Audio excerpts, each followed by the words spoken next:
तो नमस्ते प्रणाम। और हम लोग आज थोड़ा सा क्रिसमस जो है ना, फनी मूड नहीं है आज, क्रिसमस फनी में रहना चाहिए। फनी में रहना भाई चाहिए। टोपी ओपी लगा के तो वेट बा। ये क्रिसमस से दूर है। ये हमारे क्या क्या नाम है आपका?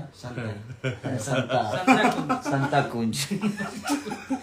एगो संता बंटा जो है वो बनारस में है। विवेक बाबू बनारस में है। अभी थोड़ा सा वो घर का काम करा रहे हैं। उनके जी में मैंने दिया है कि गांव वाला घर का इंटीरियर सारा क्लियर करा लिया। जब तक गाना बजाना सब लोग दूर है